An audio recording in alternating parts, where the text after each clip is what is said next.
LPD Desa Adat Jaham Bangli menggelar acara perayaan HUT-nya yang ke-30, gebyar pengundian hadiah dan laporan pertanggungjawaban Prajuru LPD Desa Adat Jaham tahun anggaran 2019. Dalam kesempatan tersebut, terungkap LPD Desa Adat Jaham Bangli berhasil membukukan laba sebesar 1,7 miliar rupiah lebih pada 31 Desember 2019.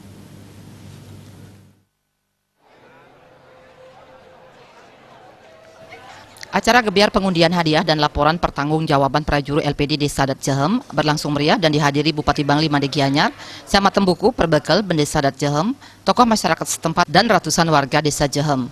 Gebyar pengundian hadiah itu digelar untuk kali pertama sejak berdirinya LPD Desa Adat Jaham pada tahun 1991.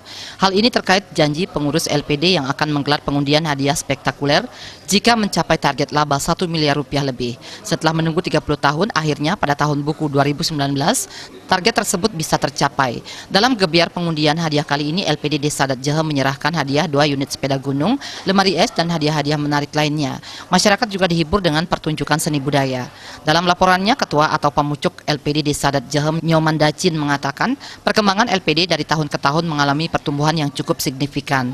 Nilai tabungan yang berhasil dihimpun mencapai 7 miliar rupiah lebih dari 1.677 nasabah. Nilai deposito mencapai 16 miliar rupiah lebih dari 233 deposan, sedangkan kredit yang berhasil disalurkan mencapai 24 miliar dengan lebih dari 280 orang kreditur. Total aset mencapai 29 miliar rupiah lebih dari 1 miliar lebih laba yang berhasil diperoleh LPD. Telah 20% atau kurang lebih 200 juta rupiah disalurkan ke Desa Adat Jaham untuk mendanai pembangunan di bidang Trihita Karana. Keberadaan LPD Desa Adat Jaham telah terbukti berhasil memutar roda perekonomian masyarakat Desa Jaham.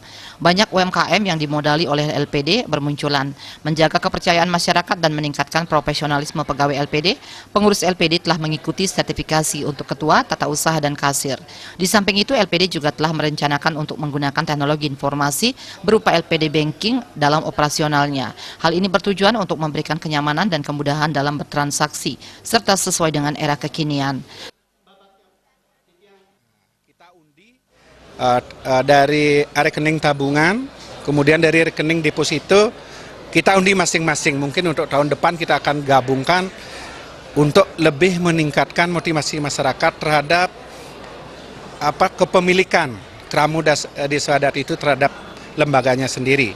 Kemudian berikutannya kita juga membagikan sembako yang kita sisihkan dari pembiayaan kita di LPD. Sementara Made Puasa selaku Bendesa Adat Jaham mengapresiasi kinerja pengurus LPD Jaham yang telah berhasil mengkontribusikan dana pembangunan sebesar 200 juta lebih kepada Desa Adat. Dana tersebut akan digunakan untuk pembangunan fisik dan non-fisik di Desa Adat. Kami dari dulu memang setiap dapat SAU dari LPD, kami full untuk melaksanakan pembangunan untuk di Pura-Pura gitu. Rencanakan untuk membuat balenggong di Pura Penataran dan memperbaiki candi. Bupati Bangli Made Gianyar juga mengapresiasi LPD Desa Adat Jaham Bangli yang telah menunjukkan kinerja yang sangat memuaskan dan berdampak positif terhadap pertumbuhan ekonomi masyarakat di Desa Jaham. Masyarakat Jaham hebat, tanpa masyarakat Jaham hebat, nak mungkin LPD-nya hebat. Salah satu masyarakat Jaham yang hebat menjadi ketua LPD, terus berikutnya menjadi Bendesa, nah sehingga menjadi badan pengawas. Nah sehingga LPD Jaham ini bisa hebat menjadi peringkat 2 di Kecamatan Tembuku. Bendesa Adat Jaham Made Puasa dalam kesempatan tersebut juga mengajak Kramo Desa Adat agar senantiasa menggunakan berbagai produk dan layanan LPD karena maju tidaknya LPD tergantung oleh keaktifan Kramo Desa Adat. Riasa dan Agus Sudiatmike.